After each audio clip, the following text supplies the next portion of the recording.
అన్న హైదరాబాద్లో, చెల్లి ఢిల్లీలో బిజీగా వారి టూర్ నడుస్తుంది.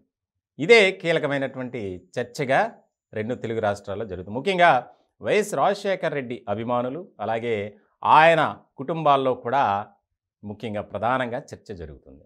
వాస్తవానికి ఆంధ్రప్రదేశ్ ముఖ్యమంత్రి జగన్మోహన్ రెడ్డి గారు తెలంగాణ మాజీ ముఖ్యమంత్రి కేసీఆర్ గారిని పరామర్శించడానికి ఇంతవరకు వెళ్ళలేదు. నిజంగా గత 15 రోజుల క్రితమే అనుకున్నారు, కానీ అది వాయిదా పడింది. ఇలాంటి తరుణంలో ఈరోజు హైదరాబాద్ ఆయన వెళ్ళటం చాలా ప్రాధాన్యత సంతరించుకుంది. ముఖ్యంగా తన సోదరి వైఎస్ షర్మిల ఢిల్లీ వెళ్ళారు. ఈయన హైదరాబాద్లో బిజీగా ఉన్నారు. చాలా కీలకమైనటువంటి పరిణామం ఏంటంటే, కేసీఆర్ గారిని పరామర్శించి ఆయనతో దాదాపు 2 గంటల పాటు మంతనాలు జరిపినటువంటి జగన్మోహన్ రెడ్డి గారు లోటస్ పాండ్కి వెళ్ళి తన తల్లి విజయమ్మతో కొంతసేపు మాట్లాడారు. చాలా కీలకమైనటువంటి పరిణామం.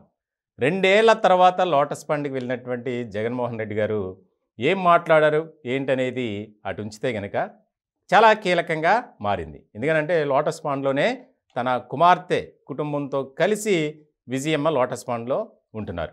ఇలాంటి క్రమంలో షర్మిల కుటుంబ సభ్యులు అంటే తన భర్త కానీ, కుమారుడు కానీ, కుమార్తె కానీ ఎవరు కూడా హైదరాబాద్లో లేరు. అలాంటి సమయంలో జగన్మోహన్ రెడ్డి గారు వెళ్ళటం అంటే ఖచ్చితంగా వీరి మధ్య విభేదాలు ఉన్నాయి, ఇది వాస్తవం అనేది కూడా ఇక్కడ బలపడుతుంది.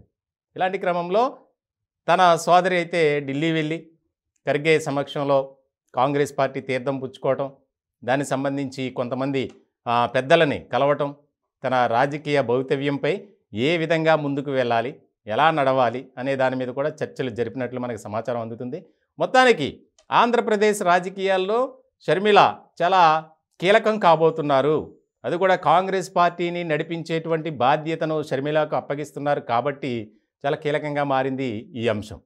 సో మొత్తానికి ఇప్పటికే తన కుమారుడి వివాహానికి రావాలని, నిశ్చితార్థానికి వివాహానికి ఖచ్చితంగా హాజరు కావాలని షర్మిల జగన్ని కలిశారు, వెడ్డింగ్ కార్డు కూడా ఇచ్చారు, ఆహ్వానించారు.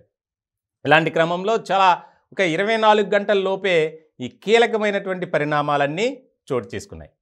ఆంధ్రప్రదేశ్ సంబంధించి ఆవిడ ఎప్పుడు ఎంట్రీ ఇవ్వబోతున్నారు అంటే క్రియాశీలకంగా ఆవిడ చేసేటువంటి కార్యక్రమాలు కానీ, క్యాడర్ని ముందుకు నడిపించడంలో ఎలాంటి బాధ్యత తీసుకుంటారనేది ఇంకా కొంత క్లారిటీ రావాల్సి ఉంది.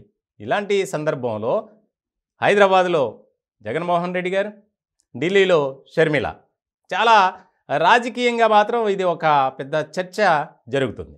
ఏదేమైనప్పటికీ కుటుంబం ఒకటే అయినప్పటికీ గత కొద్ది కాలం నుంచి వారి మధ్య ఉన్నటువంటి అంతర్గత వివాదాలు వీటి నడుమ ఇప్పుడు ఆంధ్రప్రదేశ్లో ఆవిడ కాంగ్రెస్ పార్టీలో కీలకం కాబోవటం, అలాగే జగన్మోహన్ రెడ్డి గారు వైఎస్ఆర్సీపీని నడిపించడం, ఇవంతా కొంత ఆసక్తికరంగా మారేటువంటి పరిణామాలుగా మనం చూడాలి.